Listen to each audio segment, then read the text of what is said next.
দোকানদার, বিপ্লবের দোকান। অথচ এই 5ই আগস্টের পূর্বে এই বৈভর সংগঠন এবং এই সমস্ত ব্যক্তি, এদের খবর ছিল না।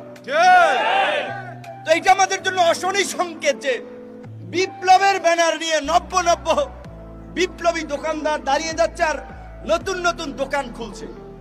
সাংবাদিক ভাইদেরকে বলতে চাই, সোশ্যাল মিডিয়ার অপারেটর, এখানে যারা ইউটিউব, ফেসবুক চ্যানেল অপারেট করেন, তাদেরকেও বলতে চাই, এইভাবে যদি আপনারাও বৈভর বলতে গেলে কথাবার্তা অসংলগ্ন, স্বাভাবিক সুস্থতা আছে কিনা জানা নাই, এদের দেখে অনেকেই বোম ধরে আসিফ নজরুল ইউনুস স্যারের একটা ছবি লাগাইয়া, একটা থাম্বনেল লাগাইয়া, একটা গরম হেডলাইন দিয়ে যে ইউনুসকে টেনে নামাতে হুমকি দিলেন অমুক।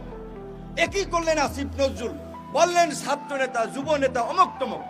এই ধরনের এই যে চটকদার হেডলাইন করা, এটা তো একটু কমন সেন্সের বিষয় যে এইগুলো এইভাবে প্রচার করা উচিত না।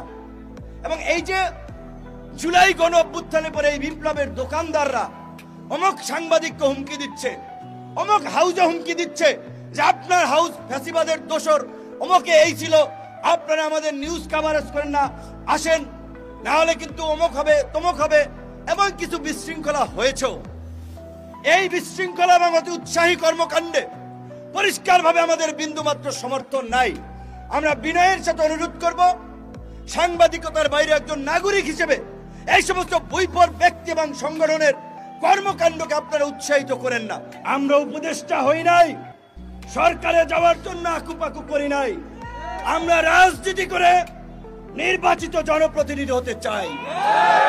এই সরকারকে পরিষ্কারভাবে বলেছি, একমাত্র রাষ্ট্র পুনর্গঠনে, সংস্কারের প্রশ্নে একমাত্র গণ অধিকার পরিষদ ব্ল্যাঙ্ক চেক দিয়েছে।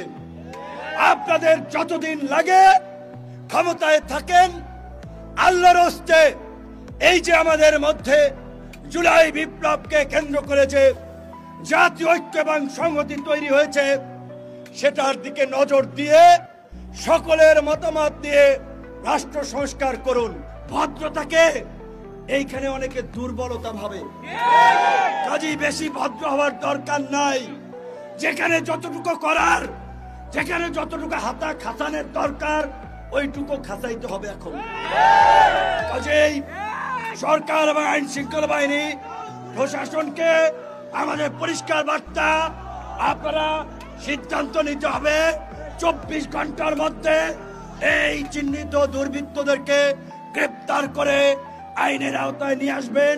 অথবা ওরা যদি ওই হসপিটালে আপনার ক্যান্টিনের বাণিজ্য করার জন্য ওইখানে থেকে নাটক করে মাটির নিচে পালায়, আমাদের নেতা কর্মীরা খুঁজে এনে এই শহীদ মিনারের উপযুক্ত বিচারের মুখোমুখি করবে।